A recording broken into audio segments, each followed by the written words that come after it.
Om Asmadgurubhyo Namaha. Krishno Rakshatuno Jagatraya Guruhu. Krishnam Namasyamyaham. Krishnena Marasetravo Vinihataha. Krishnaya Tasmai Namaha. Krishna Deva Samuthitam Jagadidam. Krishnasya Dasosmyaham. Krishne Tisthati Sarvametadakhilam. He Krishna Samrakshamam. Jai Srimanarayana. With blessings of Sri Chinna Swamiji, we are continuing Bhagavad Gita. We are in chapter 4. We finished up to sloka 37. We'll start with sloka 38 today. I'm sharing the screen.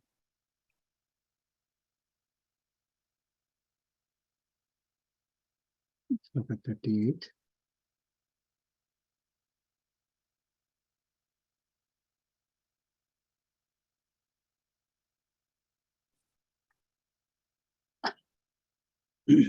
Namaskaram, Varaprasad.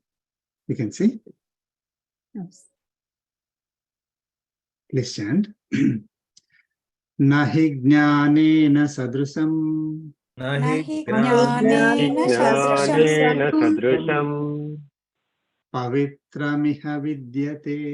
pavitramiha vidyate Tatsvayam yoga samsiddhaha. tatsvayam yoga samsiddhaha Kalenatmani vindati. kalenatmani vindati. Let's chant together. Nahi jnanena jnanena sadrusam pavitramiha vidyate tatsvayam yoga samsiddhaha kalenatmani vindati. Jai Srimanarayana. So in the previous two slokas, Lord Krishna explained how the knowledge, the jnana part of the work helps us, right? Jnana will act as a boat. Even the greatest of the sinners, will be carried to the goal, will be crossed. The ocean can be crossed with the boat of knowledge. That is one. And second is knowledge acts as a fire, a blazing fire, not just fire, blazing fire that burns the karmic bondage, the karmas that we are carrying from ages, with us. So that's how great the knowledge is. And in this sloka 38, Lord Krishna is saying, Iha jnanena sadrusam pavitram na I vidyate. Nahi jnanena sadrusam pavitram iha vidyate. So Lord Krishna is saying, Iha, in this world, there is no purifier equal to the knowledge. Okay. Jnanena sadrisam pavitram na vidyate. So there's no purifier in this in this world that is equivalent to knowledge. That's how great knowledge is. And knowledge here, knowledge is knowledge of self, not the materialistic knowledge, right? And if I'm doing a programming job, I should have the knowledge of, say Java or whatever programming language. That is one type of knowledge, the materialistic knowledge, for us to do the activity. The knowledge of the self that we are talking about, that is the one that is the greatest purifier of all. Okay, it's it not only does not give us more sin, more karmic bondage, it acts as a purifier as well. Okay, it cleans our karmic bondage. We need to understand pavitram, it's a purifier. And tat yoga samsiddhaha, one who has acquired that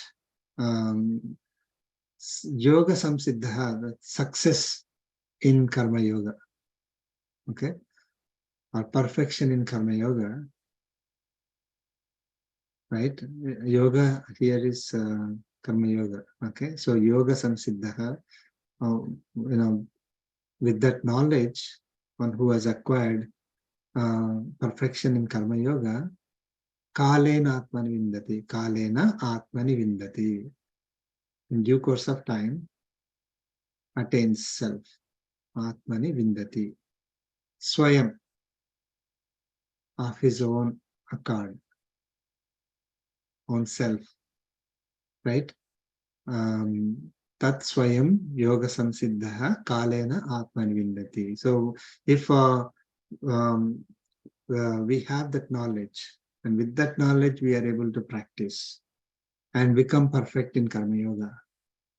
One who acquired the success in karma yoga over a period of time attains self-realization, attains the nature of Atma.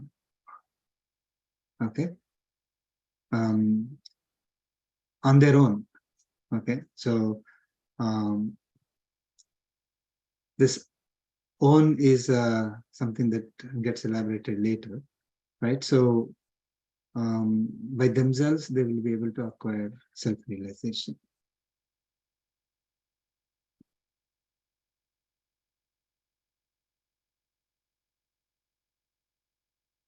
Okay, any questions on that?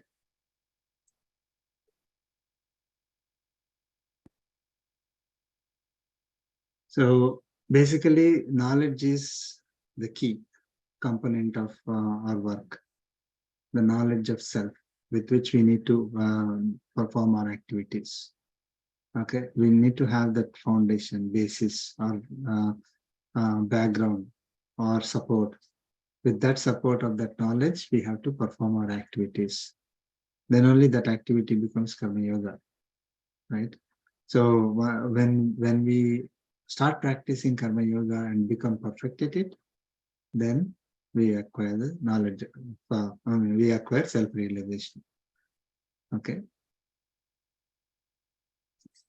How do you measure perfection in it? How do you measure?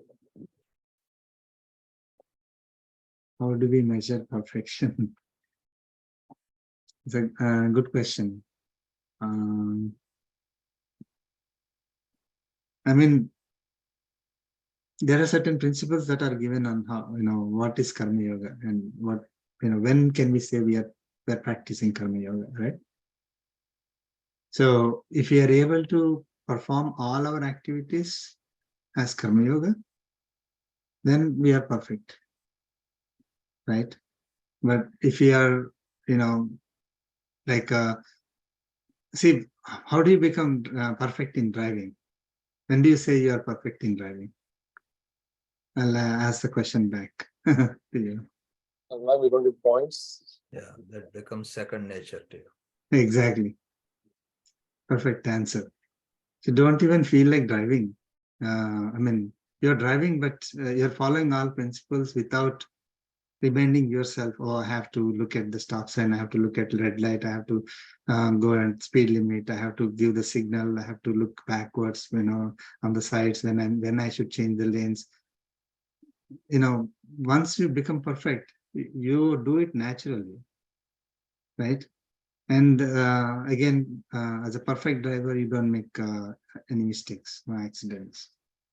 Okay, as much as in our control, of course. If other driver makes a mistake, it's not our problem. But by ourselves, we will not be making any mistake, right? So it comes naturally to us. You don't have to. Some other person doesn't have to remind, right? We drive. Let us say we are going from place A to place B, and initially we don't know anything. We'll be looking at map, right? You have to see the map always. Okay, but once you become perfect, you kind of memorize the entire map. Then you don't even the car just goes. You don't even know that you are You have to take right turn, left turn. You don't even question yourself. So it becomes very natural for you. It is not like you are forcing yourself. You are reminding yourself, or you are making mistakes, and you are going back and checking, and then correcting yourself. No such thing. So karma yoga, every activity that we do, we always do it as a service to God, thinking that it is His work.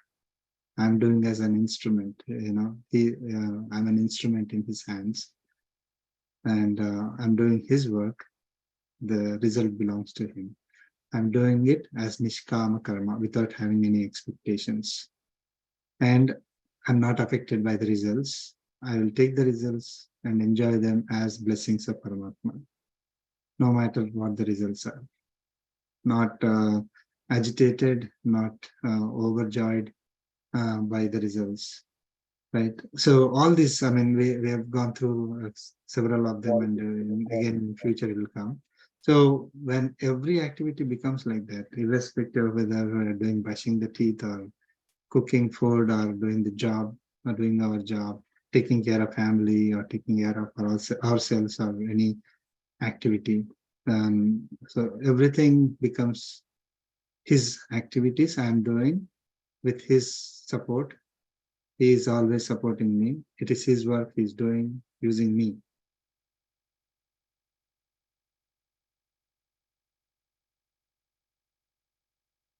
So then we can say, yeah, I became perfected. So the focus will always be on the self when we are doing the activity. Okay.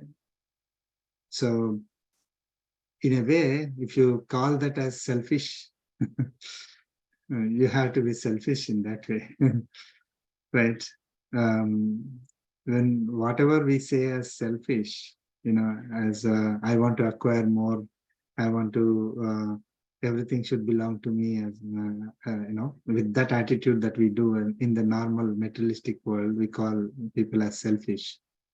For everything should belong to them only. They always see from their perspective only.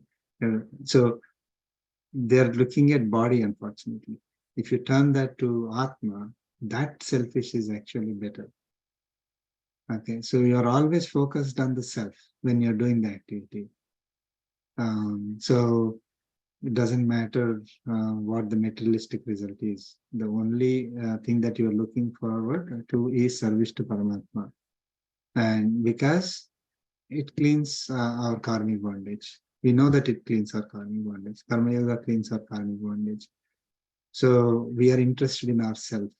We want to reach self-realization. We want to reach a state of moksha. So that is the selfish thing for us, the most selfish thing. So if you are always thinking of self while doing the activities and not giving up those activities, right? You're doing the activity, but you're always focused on the self when you're doing the activity. Self supported by Paramatma. Again, it's not like self as independent of Paramatma. It's always supported by Paramatma.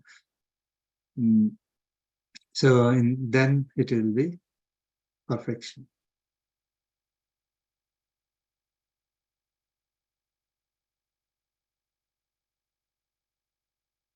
Okay. Thank you. Thank you. Sure. Thank you. Good question. Thank you. So and also Varaprasad, Kala and Atman, the experience comes by itself as the mind gets purified. So the knowledge of self reflects within us naturally. So we don't have to, it's not a special practice as such. So is it correct to think like that? Yeah, over course of time, we will achieve it by ourselves. Okay. So, I mean, again, we, applying other principles of Bhagavad Gita, right? Self-realization or God realization is also given to us by Paramatma only. Okay.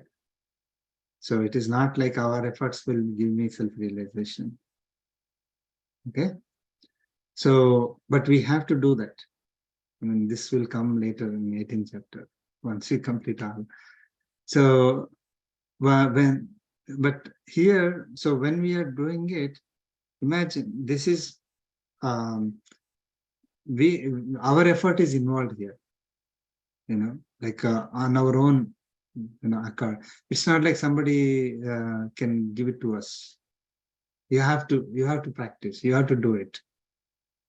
Okay, so you are independently practicing this, whatever you are practicing. Okay, so it is not like you have a dependency on somebody, except for Paramatma. Okay, that we have to keep in our mind always, because there is no result comes without Paramatma's blessings, including self-realization, God realization. But it is purely dependent on our own efforts. Actually, next sloka clarifies that. Okay, so we practice. It's not like you blame somebody or you expect it from someone else. It is you as a individual have to do this, and when you keep doing this over a period of time, you will get it. It's not like the family that you are born into, or some, you join in a college and pay $80,000 per year, then you will get this. It's nothing like that. It is your efforts here, your own self-involved. With that, if you practice it by yourself, over a period of time, you will achieve self-realization. Thank you. So, sir, I have a question or Sure. a confession. So, so just to come to this path of realization or understanding about, or gaining the knowledge, right? You said God's blessing should be there, right? Which is true. So, however, anything that I came from a very dharmic family where we did a lot of puja, hardcore Brahmin back home and all those things, but I could never connect or reflect or anything of that sort. I just did it because I had to do it. But the real in that process, you commit mistakes, you go aggressive on things, you have a lot of dreams, you want to fulfill that, you do, by mistake you do a lot of things because you're more attached to the material world, right? No matter what. Mm-hmm. And then in my 40s, I realized, and then through God's grace, I met Balaji sir, who just brought me in this path, and then I'm very fulfilled. I'm living fulfilled life for that reason. But my question is, how I still in the night, I just wake up and then I committed a lot of mistakes past 20 years. How do I just reconcile that, right, sir? So how do we overcome that? What happened in the past? Because now I'm consciously conducting things as much as possible now, right? So very good question. Yeah, in the previous sloka, Lord Krishna said, even the greatest of sinners, their sin will be purified with the knowledge.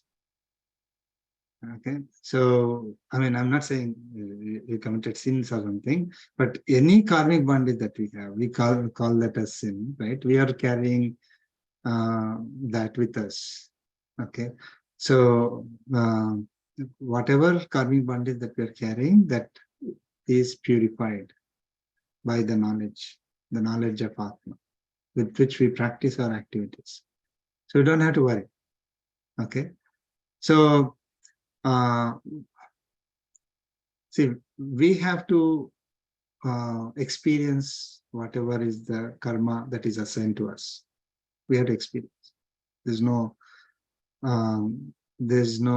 alternative for it. Okay, right? So when we are let us say again, we take this example.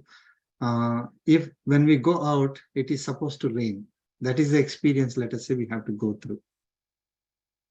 Going out in rain without umbrella is not having any protection.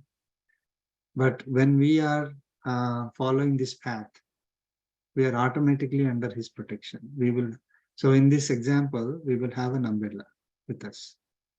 So yes, the rain will fall on us, but with umbrella we are protected. Okay. So everywhere there is a kind of a protection that is, paritrana sadhunam, right? So Lord is coming here to protect us, protect the sadhus and everybody around, right? So if we are following the right path, there is protection for us. We will, in certain cases, we will go through those experiences, but the effect will not be so severe. Okay, it will happen, but it will not be severe. Even if it happens, we will not feel it severe because we will have the right knowledge to go through it. Okay, we will not think, why did it happen to me, and all that.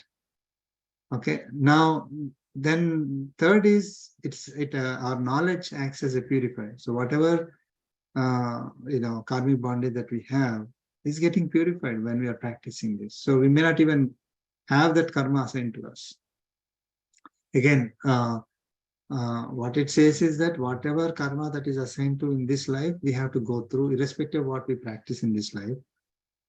And our practices will clean the karmic bondage. So our next life will be, will not be assigned those the effects of that karmic bondage. So in this particular life, we may go through the experiences, but we will be under protection. Effects will not be severe. So we should not be worried that, oh, I committed some sins in the past. What will happen to me in this life or next life? That we should not have any doubt. Those will be cleaned. Okay. So, I mean, there are some religions where they say, oh, you just join my religion, all your sins will be cleared.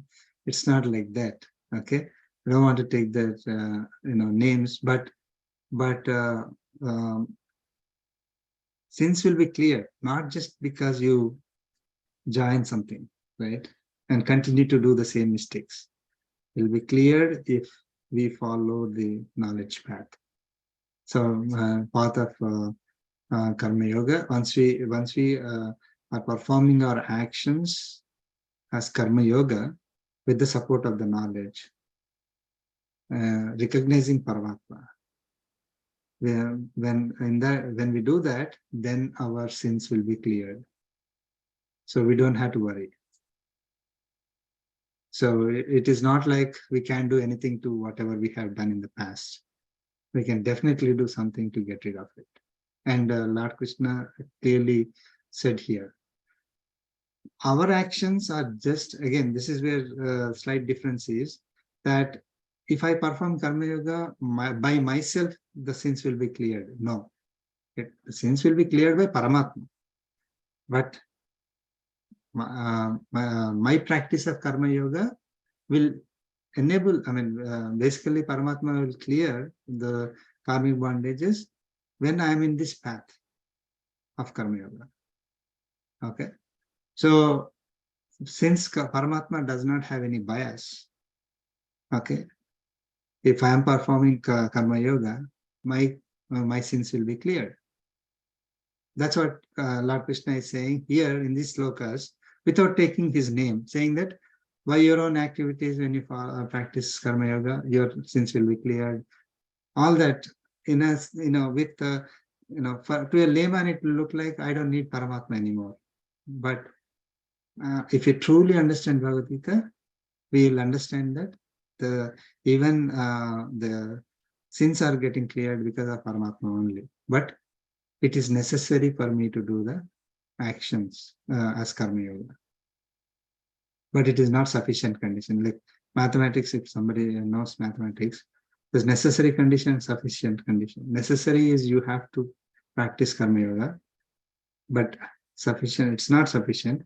Paramatma is the one who is going to bless the results to us. Here in this particular case, the results are clearing karmic bondage or clearing of sins. Okay.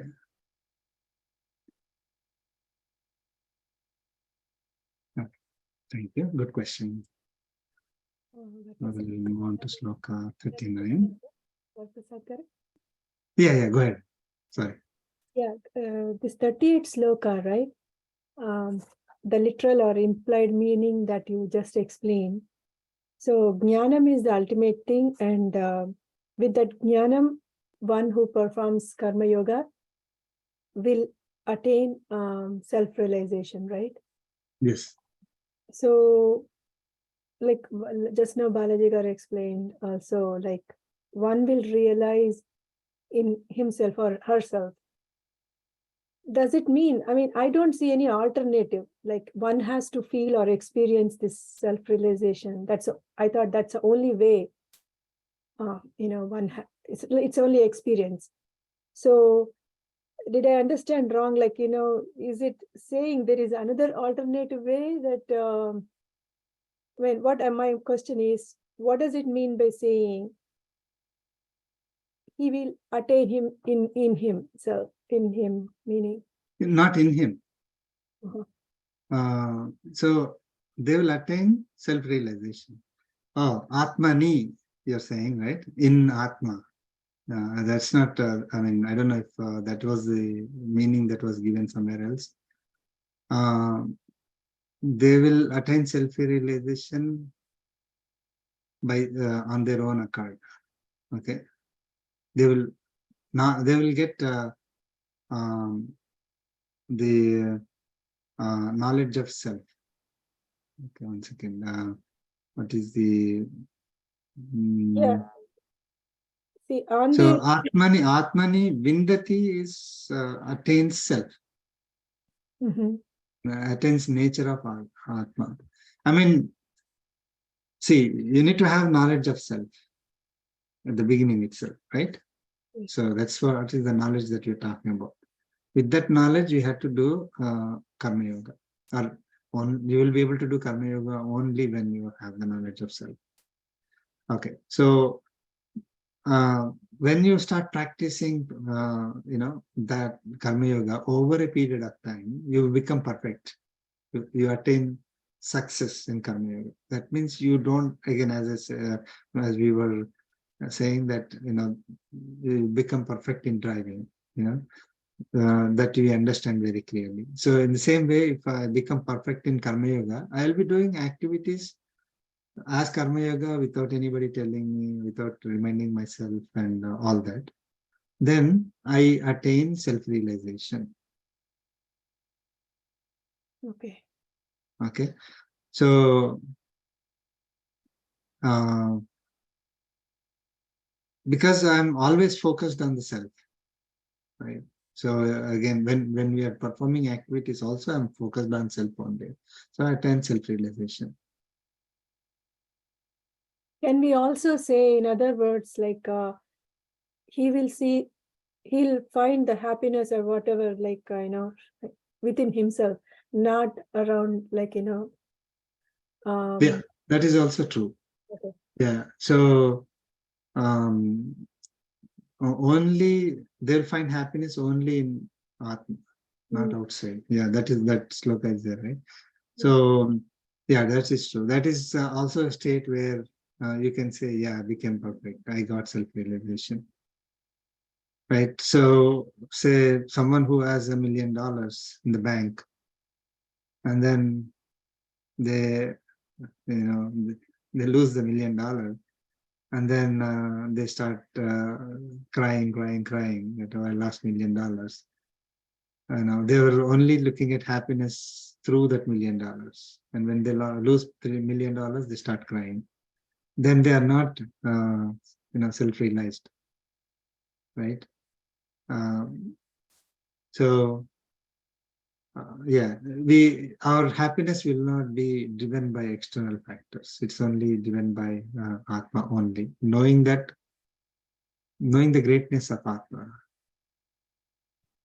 Okay. Thank you, sir. Sure.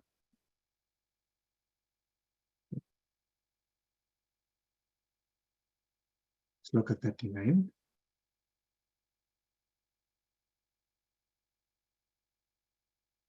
Listen.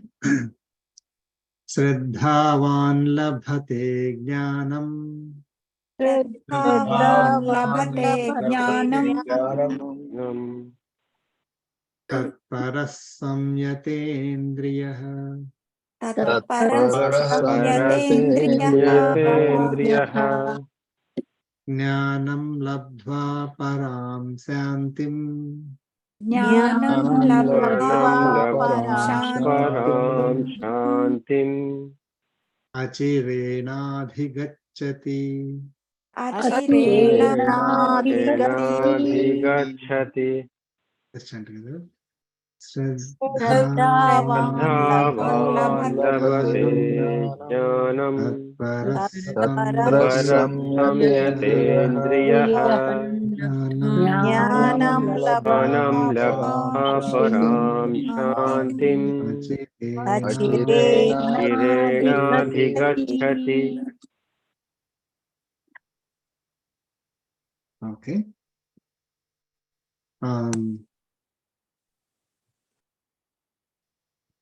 So Lord Krishna, he is saying, who is the one who gets this self-realization or supreme bliss from self-realization? Param Shanti. Who is the one who gets it? Right? Shraddhavan. Shraddha is one who has faith, conviction, eagerness to achieve something. I have Shraddha. Okay. So I have conviction and I'm eager to get it. Okay. So it is not like,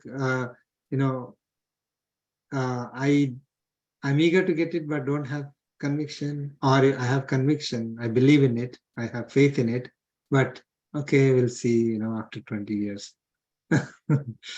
So, when I retire, I'll do it. So that is not Shraddha. Shraddha is having conviction and eagerness to achieve something. So here Shraddhavan is one who has conviction and eagerness to develop the knowledge of self.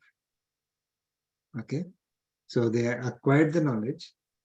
Now they are eager to practice, put it in practice, develop that knowledge of self. Okay, so that is Shraddhavan. Then Tatparaha, one who is fully focused, dedicated or devoted. Okay, so again, dedicated, devoted to achieve, to acquire that knowledge and develop that knowledge. Samyatendriyaha, one who has controlled senses. Indriyaha, senses. Samyata indriyaha, so one who has controlled or subdued the senses.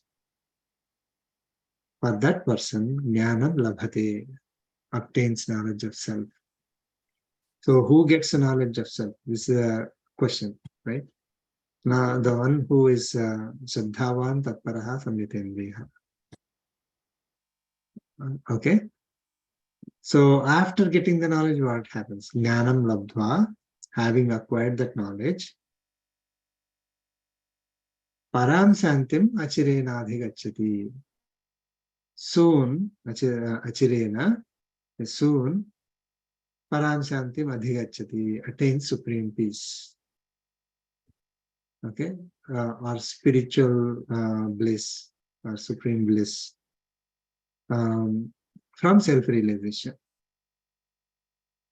Okay, so acquiring knowledge, So one who has Shraddha, one who is focused, and one who controls their senses is the one who acquires the knowledge.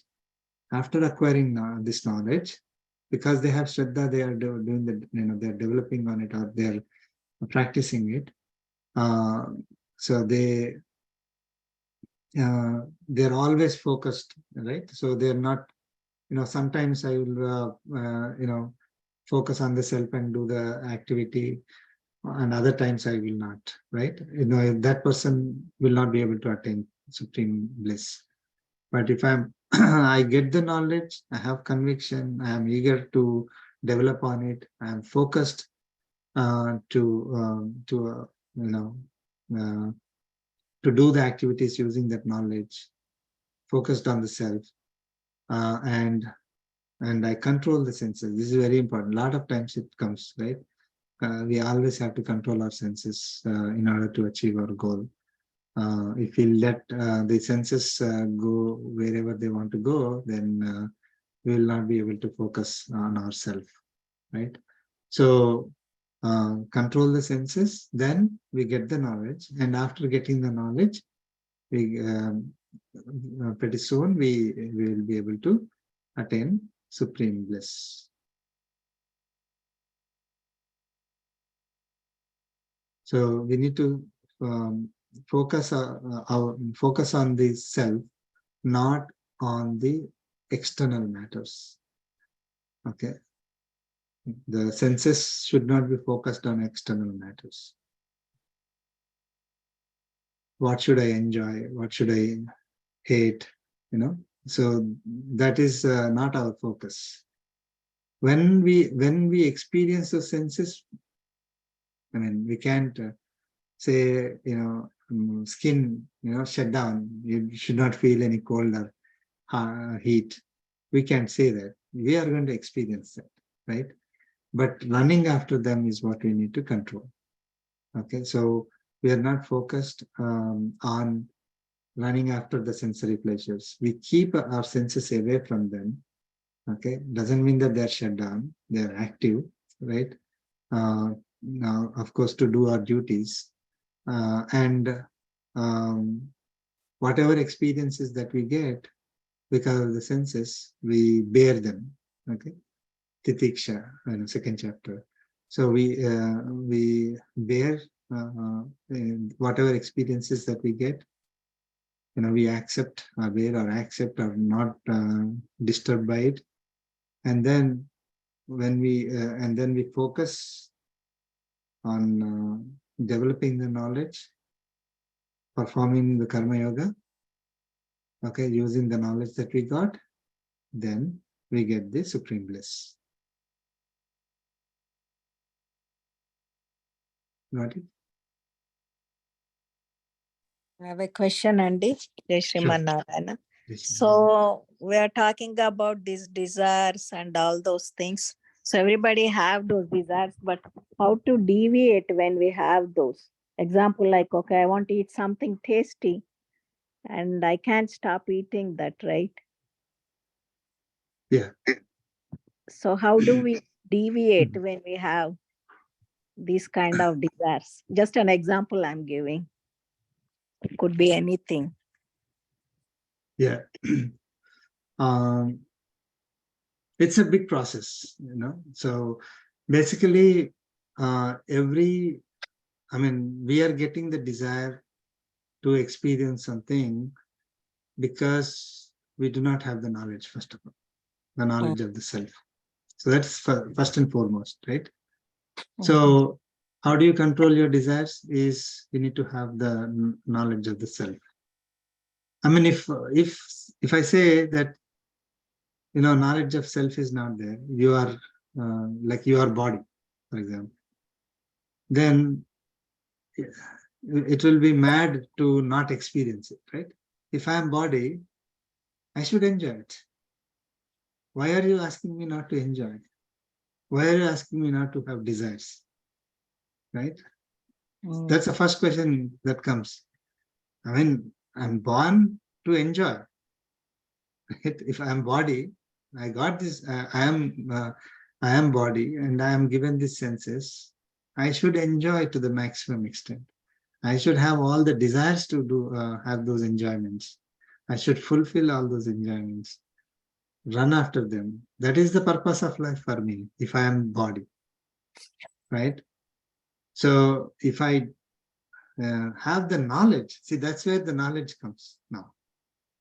If I don't have the knowledge, then no matter what I say, you'll say, why shouldn't I focus on desires?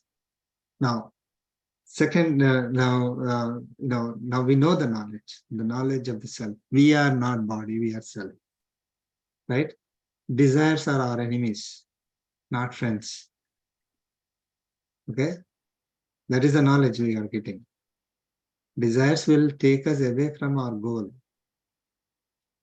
Okay, they are not enjoyments for self, they are harming self.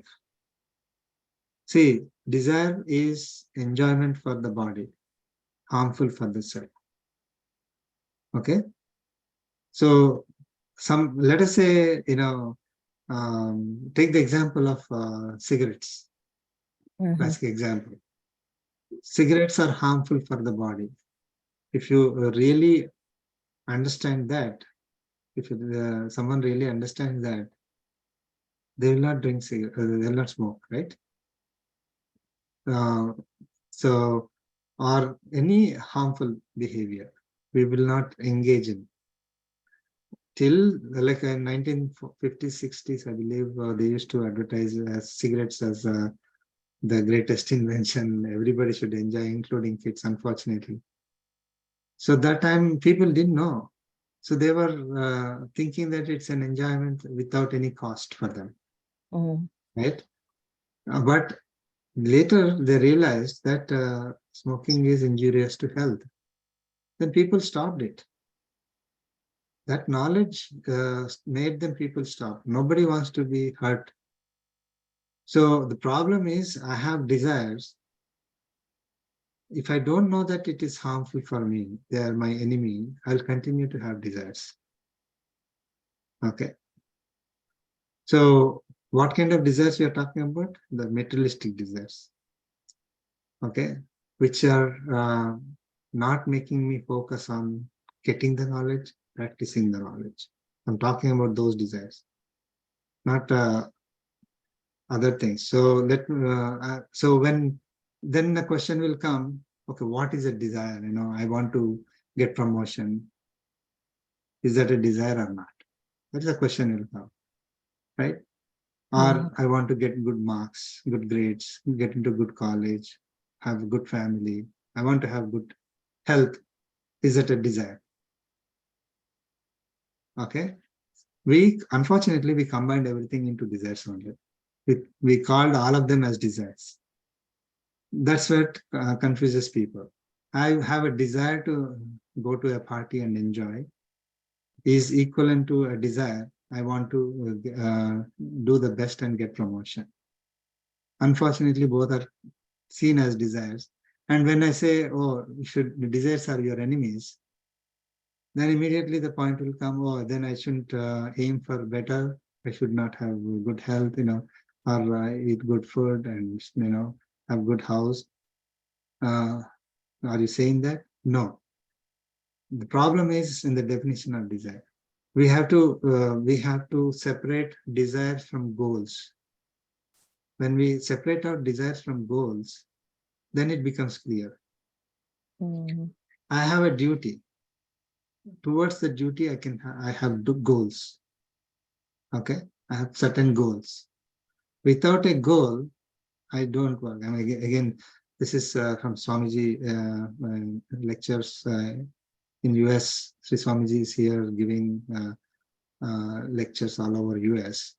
So there is a goal for me as when I took birth, right? I have certain goals, certain duties.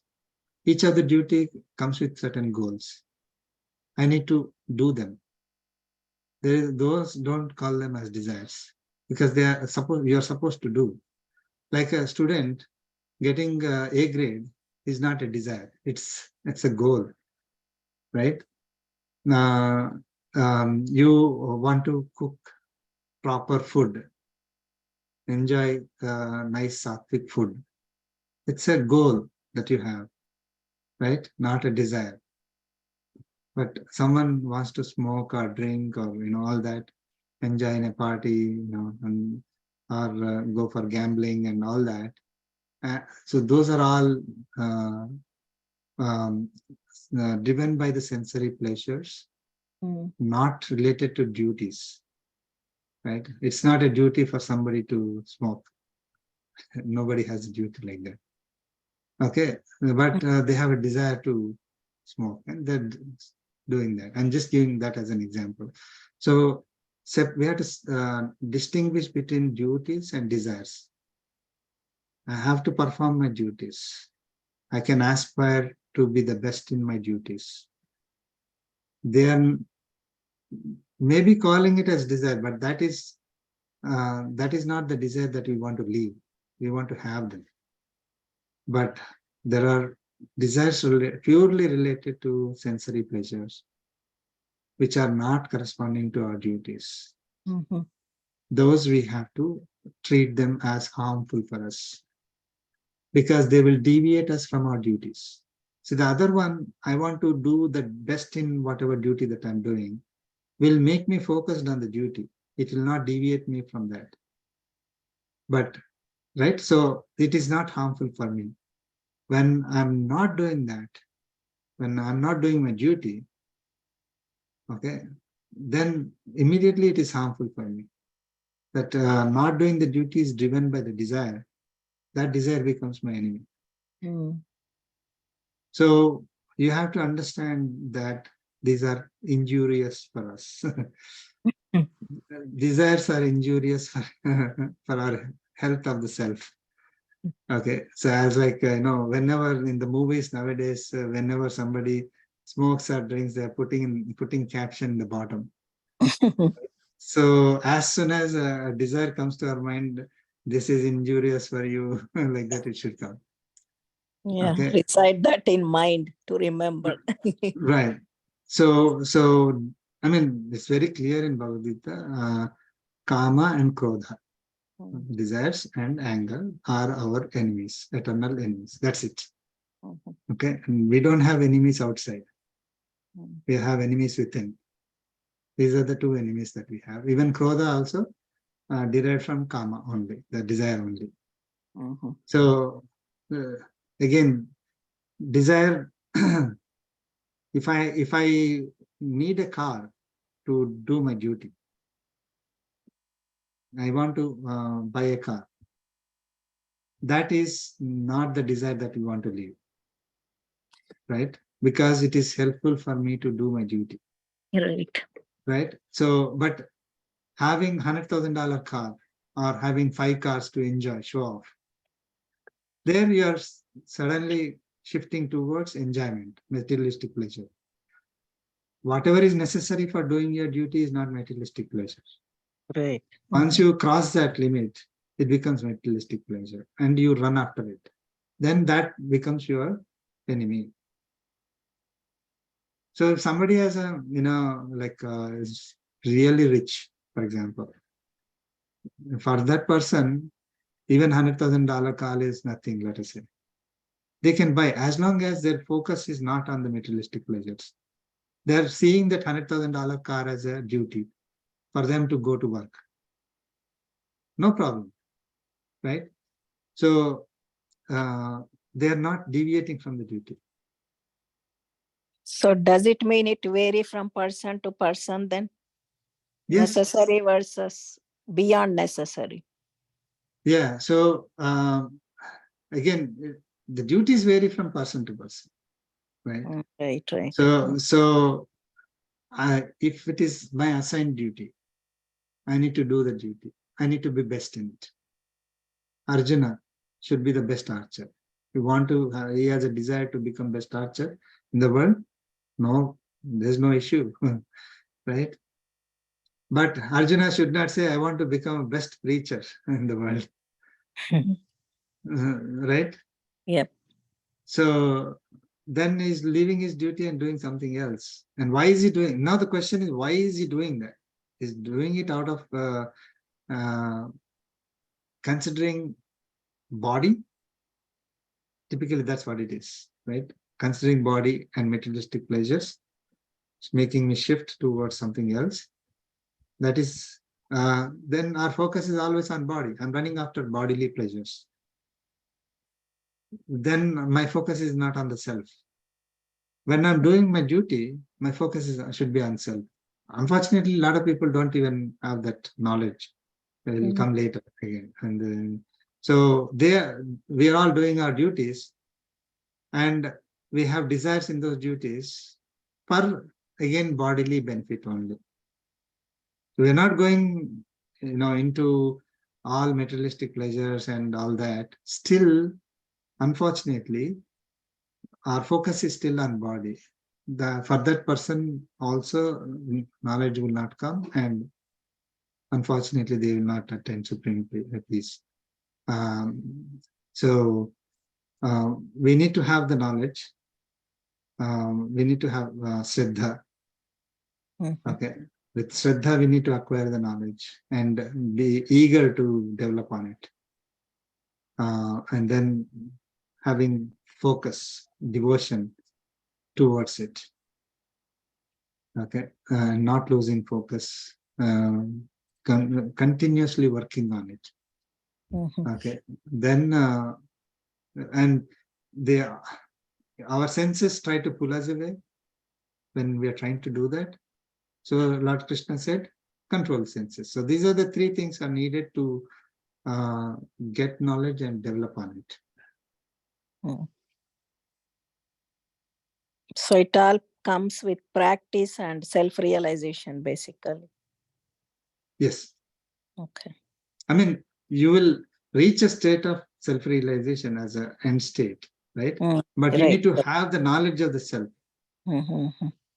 Okay. So knowledge of I am Atma. That's the first thing. That's why the Bhagavad Gita message starts with Atma only.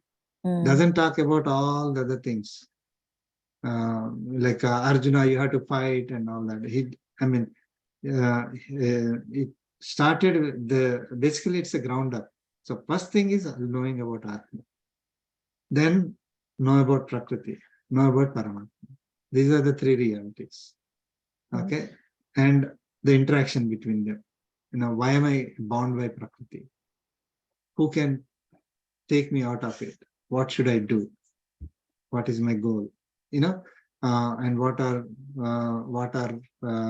my obstacles in achieving that goal? How do I overcome?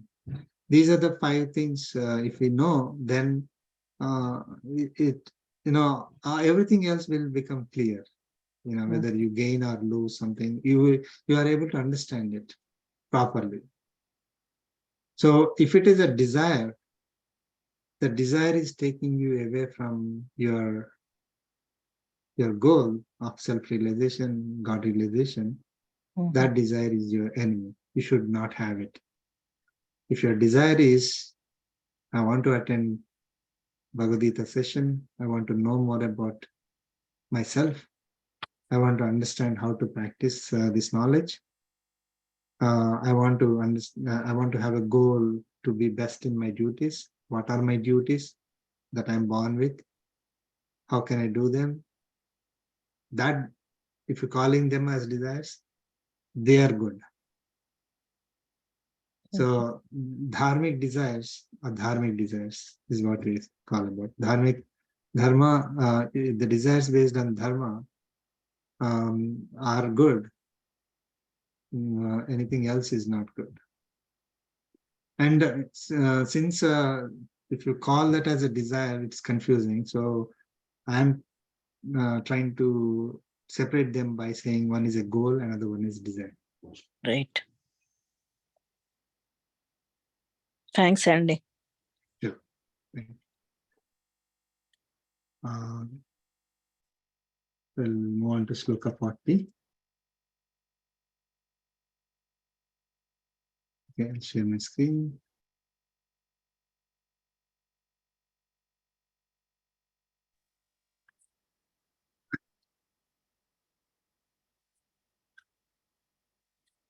Sloka 40.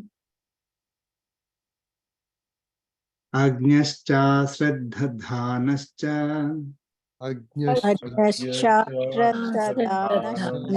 Anascha Samsayatma Vinasyati Nishayatma Vinashyati Nayam Lokosti Naparo Ayam Lokosti Naparo Nasukham Samsayatmanaha Sukham Sukham Samshayatmanaha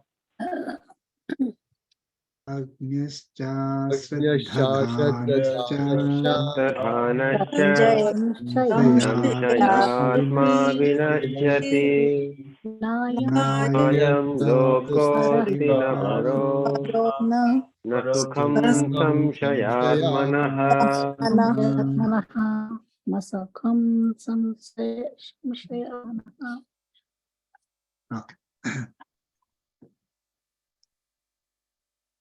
So Lord Krishna talked about the person who gets the knowledge, and after getting the knowledge, gets the supreme bliss. Okay. Now that was previous slokas. Now Lord Krishna is talking about the opposite person. Okay. Who does not get this knowledge, of course, or who is going to be, who is going to perish? Perish in the sense that who is going to go down. Atma is never perishing, right? But in a way, it is perishing because it is going to go down. In the case of the person who gets the knowledge, they reach the supreme bliss state, the higher state. Then opposite person, Lord Krishna is going to talk about, is the one who is going to perish, who is going to go down.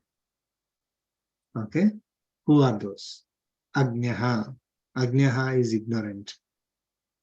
Okay, one who does not have knowledge of self. Pretty simple. Okay, one who is not instructed about knowledge of self, who did not get the knowledge based on instruction or upadesham. See, someone who may just read it, okay, may not be able to understand this. Okay, so it looks very cryptic when somebody reads it, but with with instruction from Acharya, that is when this particular knowledge of self is obtained. Otherwise, we do not get it that easily. Okay, so Agnya is the one who doesn't have this knowledge, who didn't get the knowledge, who did not have the instruction from Acharya. Okay, then Ashraddha Dhanaha, one who is not eager. Ashraddha, there Shraddhavan, Labhate Jnanam. Here Ashraddha. Ashraddha is one who is not eager to develop the knowledge, one who does not make efforts to progress quickly, even after getting the knowledge. So one is Agnya, is ignorant, doesn't have knowledge, so there's no question of even trying to make progress in it. The second level is Ashraddha Danaha, so one who got the instruction, but they're not eager to develop. Okay, or they do not have conviction, they don't believe it. So again, Lord Krishna is saying the another person who does not get this knowledge is Samsaya Atma. Okay, Samsaya Atma is one who is having doubting mind, who doubts this knowledge. Okay, somebody says you are Atma, you are not body, and gives that knowledge, then have a doubt. I don't believe you, or I doubt it is true, or how can you say that? And maybe whatever doubtful mind, they will not get conviction. right? And they will not be eager to develop on it, one who has doubt. See, it's okay to have a doubt and get it clarified. That's what is there in the previous sloka, right? So when you get the instruction from Acharya, you get your doubts clarified. But if you don't get your instruction from Acharya, you are reading a book, your doubt will remain doubt only, right? So it is that doubt is left for you to answer yourself, because you get a doubt because it's not written there, right? Of course. And then there's no one to go to clarify that doubt. So that doubt remains. That having that doubtful mind is not good. That's why we need to get this knowledge from Acharya, get all our doubts clarified. Now, of course, properly, not like to test the Acharya or try to prove that I'm great or something like that. So properly, if you have a real doubt, get it clarified.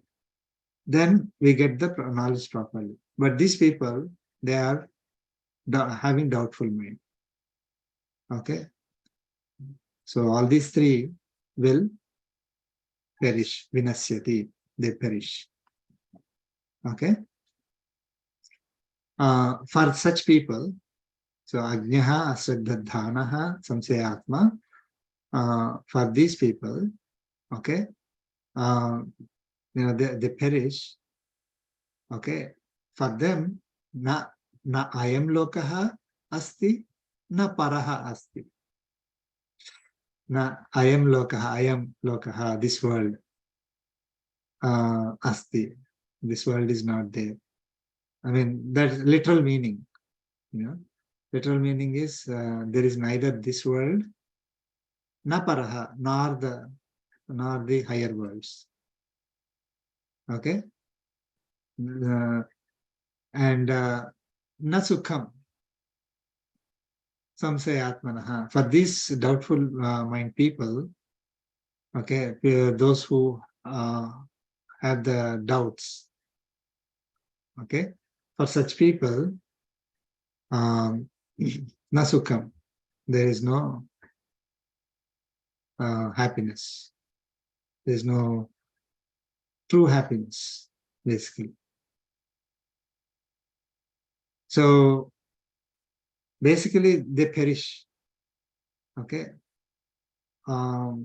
What is na ayam lokaha asti? I mean, see, there are so many people in this world who don't have this knowledge.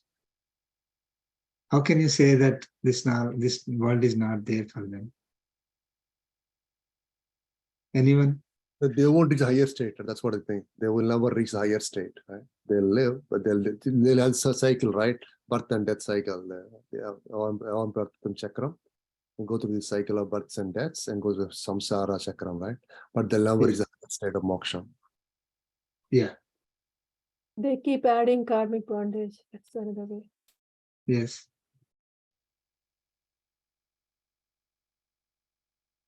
So we come into this world for a purpose. Everyone, all of us, came into this world for a purpose. Not to just live like an animal and go. Then there's no difference between us and animals. So that purpose is not fulfilled. Right? So then it is as good as this world is not there for us. So, I mean, you come into this world with a purpose and go without doing fulfilling that purpose. Then what good is this world for you? Right? Isn't it? They're not making use of this opportunity. Yeah. So this world is not there for you. So you go to a movie theater, right? So movie theater, and I do this. If I go to a movie theater, I sleep. Nowadays, I don't know why I'm getting sleep in the movie theaters. I rarely go, but whenever I go, I sleep out. So, I mean, am I really in movie theater if I'm sleeping? Is the movie theater there for me? No, right? As good as I'm not there in the movie theater, isn't it? This world is, so that movie theater is not there for me. I'm just doing whatever I want. I'm not, the purpose of going there is to watch movie, and I'm not watching the movie, I'm sleeping. Then what? Then that movie theater is not there for me. Or, right? Isn't it? It's as good as not, it's not there. So there is a purushartha, there is some, some reason, purpose for us to come here. We got this body for a purpose. And we live like an animal and die. Then this world is not there for me. I didn't even live in this world to fulfill that purpose. I did whatever I wanted. All right. So instead of doing what I'm supposed to. Okay. So the purpose of putting me in this world is not there. Not because somebody else made a mistake. It's my own making. Like if I go to a movie theater and instead of watching movie, I sleep. Right? So movie theater is not there for me.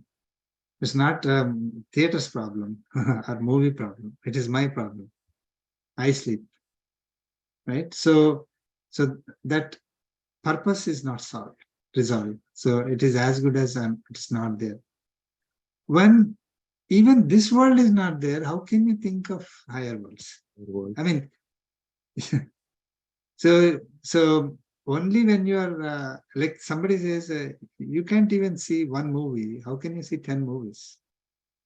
Can you say that, oh, I slept through one movie but I can do 10 movies, right?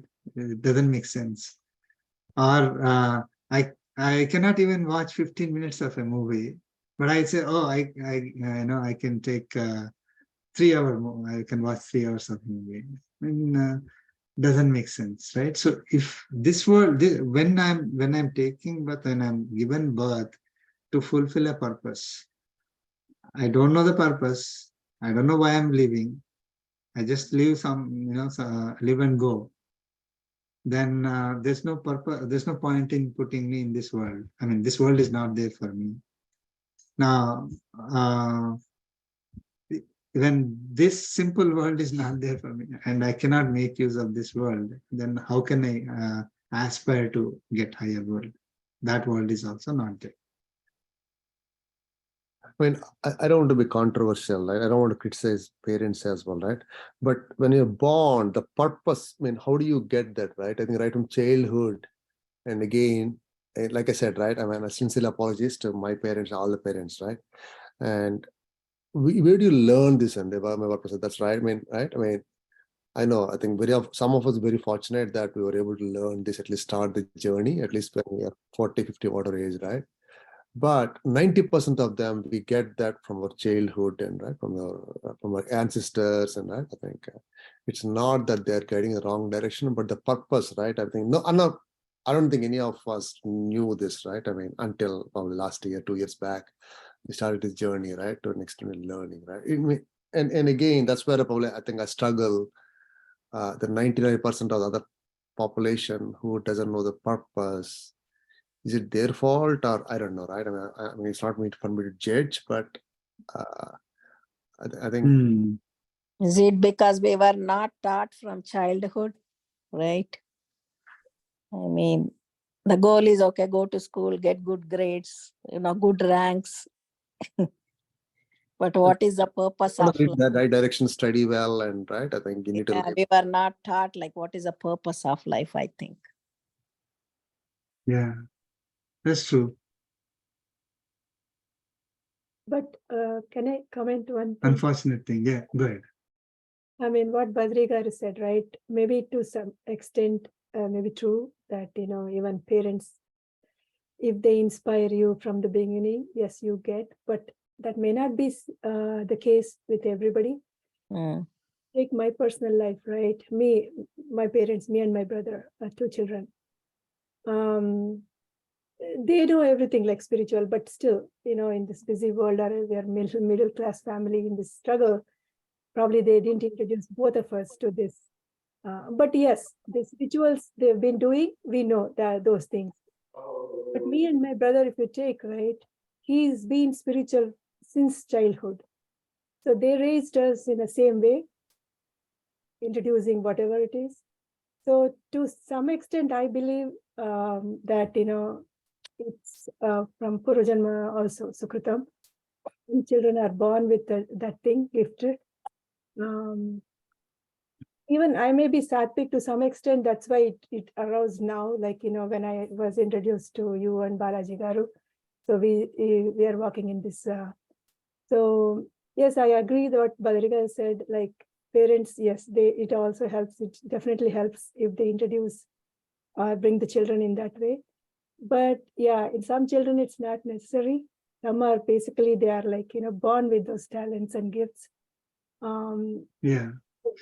Right. So basically, even if you tell a child, this is your, your Atma, this is your purpose and all that, they may not like, they may not follow it.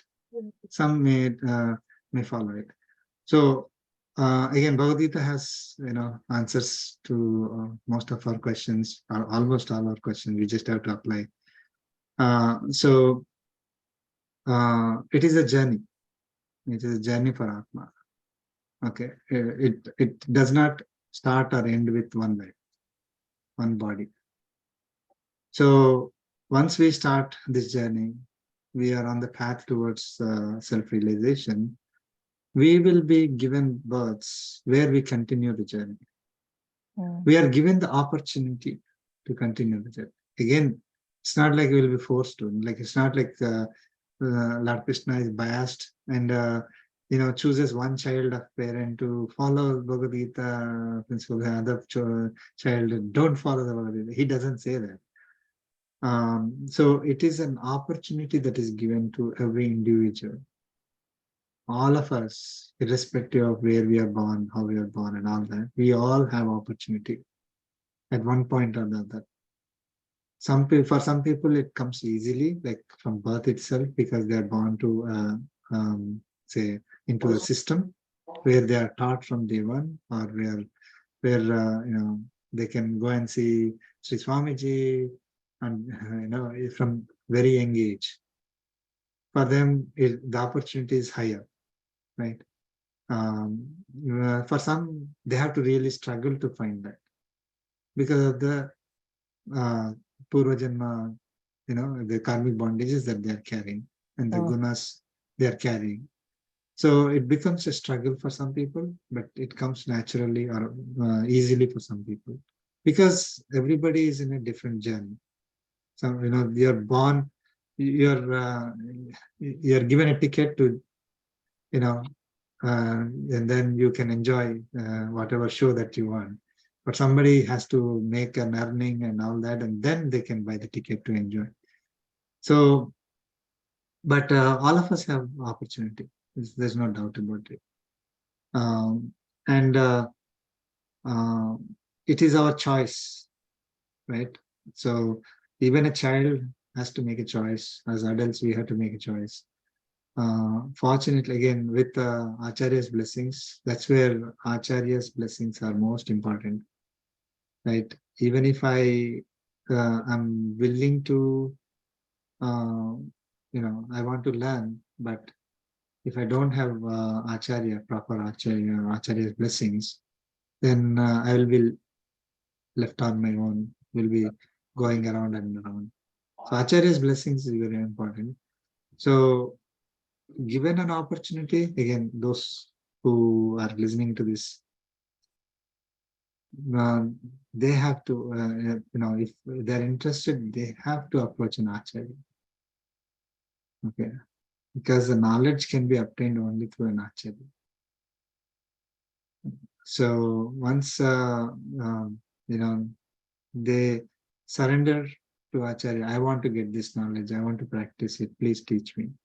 Acharya gives the instruction and then you listen to it and then meditate on it and then get your doubts clarified by Acharya, then you are on the right path. And then again, it's up to you to apply the knowledge. Acharya won't, come after you every day and say, hey, did you do this? Did you do that? It's up to you.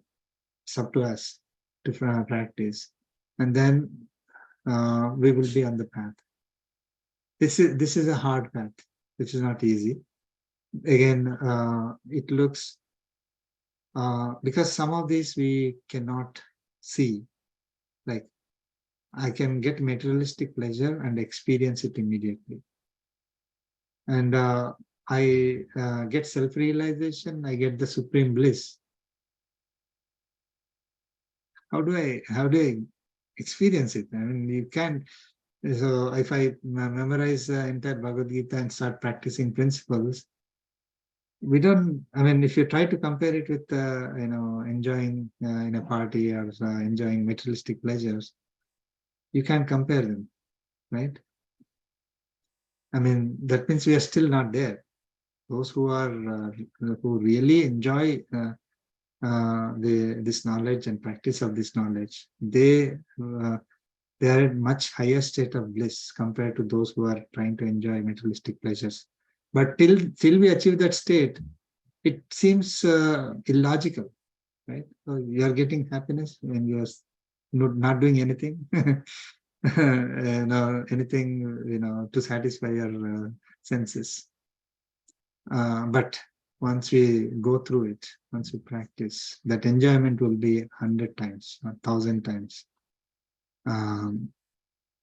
Because the reason why we went through in the initial sessions that the happiness that we get through sensory pleasures is temporary, and even that happiness also will go down over a period of time. In the sense that if I'm happy with $100 today, tomorrow if I get $100, I don't be happy, same happiness. I want more than that.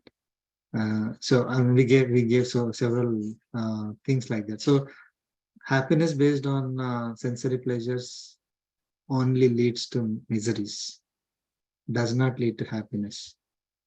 This happiness with ourself, initially we don't seem to understand it, but it will be permanent.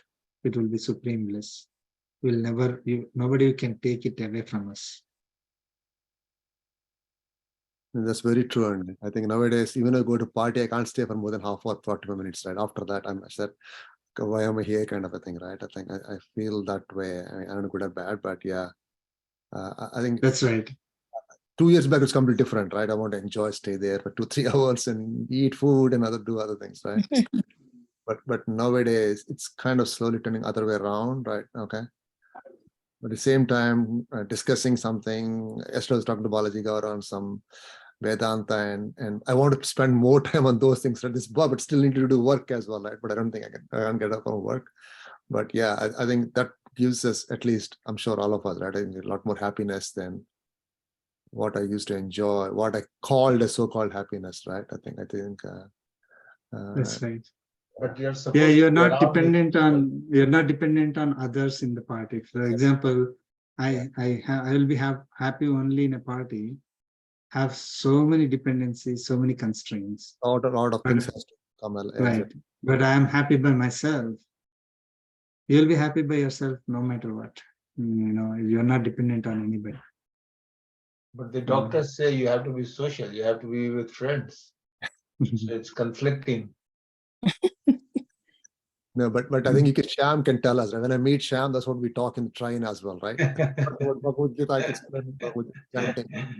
what I talk to Shyam. So we do. We work with people from service aspect of it, not for materialistic enjoyment benefits. Yeah, that sensory pleasures definitely have come down. Before, like when I went to meet my friends, then we discuss about dessert. How did you make it? Tell me, like is more, so much discussion about the food, and right. I mean, now I don't even know what I ate. I don't focus on anything, and then pretty much I'm there, but I'm not there also, right? So that sensory thing is completely come down for me, because I used to go for food. I have to honestly confess, I used to love so much food, all taste, but nothing now, absolutely nothing. Even if they don't Right. offer me anything, I don't feel anything. Very good, very good. Actually, I mean, it reminds me, I might not have explained the previous answer about desires completely. So one is when you are faced with a situation where let's say there's nice food, right? You even so, we do not have a desire to enjoy it. Let's say, the perfect example is Rupaji said, like earlier you had a desire to go there to enjoy that food. That was a desire. But let us say today, you are going to the same party and the food is there. Same food, very nice, enjoying, tasty food is there. How do you accept that? I mean, do you reject it or accept it? And with what intention you need to accept it is where the difference is. We need to accept it as offering to Paramatma. Earlier, we are accepting it as I am enjoying, this body is enjoying, right? So now when you experience anything, no matter what it is, let's take the example of the tasty food. We need to enjoy it. Should not say, oh, I don't like this, I should not be eating these things.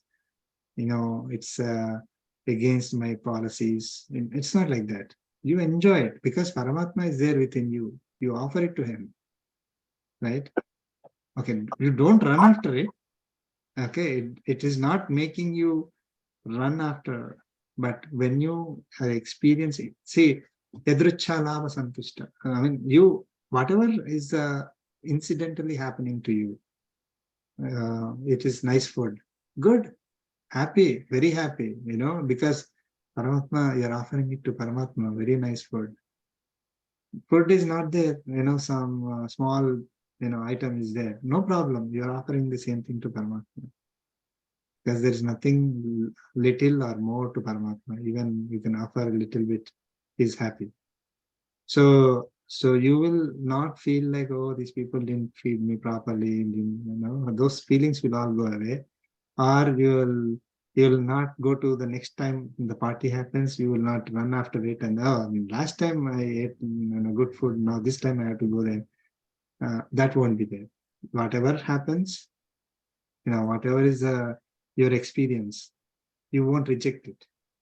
You can experience it. Of course, somebody offers, tamasic, like smoking, drinking, those kind of things, you can reject it because tamasic, it's not good for us, not good for the body, right? So as long as it is good for the body, it is sattvic food, absolutely you can enjoy. Okay, you can enjoy not as you are feeding your body or you are feeding your Atma, you're offering it as service to Paramatma, offering it to Paramatma himself. So then your desire will turn into service to Paramatma. There is no desire, actually. It's not even desire. Like, one more thing, you have a desire to, let us say, desire to get promotion. Okay. You offer it to Paramatma, that also. Okay. So it will not be your desire anymore. You gave it up to Paramatma. It is Paramatma's desire now. If he wants to fulfill, he will fulfill. If he doesn't want to fulfill, it is up to him. So if you think of, okay, I need to achieve something, there's no problem. I mean, again, I'm not talking about the materialistic desires that are deviating us from our duties. I'm talking about something that is a desire related to our path, That desire also, you can have it, give it to Paramatma, offer it to him. Because any thought that you get, you have to offer it to him. I don't know if I remember, should I have, when we go to temple, can I ask something from Paramatma? Typically what we ask desires, for desire, fulfilling our desires only. So what should I ask? If I'm not supposed to have desires, then I cannot ask from Paramatma anything. So I just go there and come back. So what should I do? It is fine if you don't have any desires, no problem, right? Just not an issue. But we have to remember that every activity that we do is his activity. Okay, right? We learned that it is not our activity, it is his activity. We are just instruments in his hands. So whatever I want to achieve is also his desire, not my desire. Whatever, so today I want to, the morning I wake up, I want to do 10 things, right? We don't know, we don't call them as desires or not desires, nothing. I want to do those 10 things. In your definition, there may be desires or they may not be desires. You can call them plan, you can call them goal, you can call them desire, whatever it is. Those 10 things you offer it to Paramatma, saying that, God, this is what your activities are there for today. Please help me do these activities. And then you are simply working on those activities as his tasks. It is a very, a very high level. We typically do things, okay, if it is easy, I can do by myself. I don't need Paramatma to do it for me. That is a tendency that we have. Because we are thinking we are independent when it is small activity. When it is big activity, things go out of control, then we go to Paramatma. Should not be like that. Any activity is Paramatma's activity, no, small or big. Today I want to do this activity, and then we offer it to him. Okay, we mention it to him and go about doing our duty. Again, as karma yoga, as service to God, as his activity, right? Without any expectation, that is, as niskama karma we are doing, then there won't be any desires. Even if you have some desires, they will turn into his activities, Paramatma's desires, not our desires.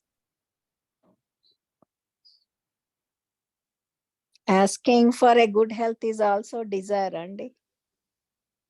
Asking for good health is, again, that's what you make it his desire. You offer it to him. Okay. See, why do you want good health? Good health, you want to do service to Paramatma. Without having health, it is difficult to serve Paramatma. Right? Other people have to serve us. So you say that, okay, I'm doing these activities, whatever is the good health required, right? For that, we are doing some activities. You offer it to him. You tell him, saying that, God, I'm doing these activities. Please help me in whatever I'm doing and give me good health. So health, see, taking care of body is our duty. Health is our duty. It's not desire, right? Again, that's why, unfortunately, this desire word is a little bit confusing. Confusing, yeah. So we have to separate it out.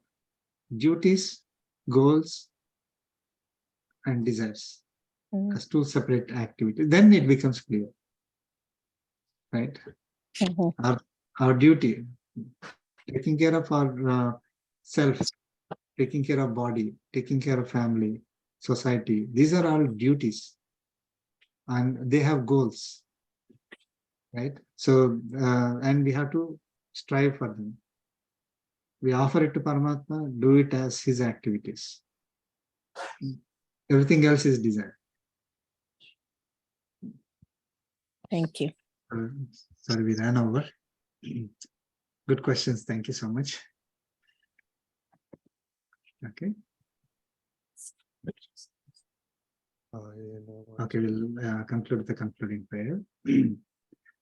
Kayena vacha mansendriyena pratyaya svabhavat karomi yad sakalam parasmai narayanayeti samarpayami Srimanarayanaayeti samarpayami Sarvam Shri Sarvam Shri Krishna Arpanamastu Jai Shri Om Asmadgurubhyo Namaha Jai Srimanarayan Jai Shri Jai Srimanarayan. Thank you so much. Thank you, Andy. Nice.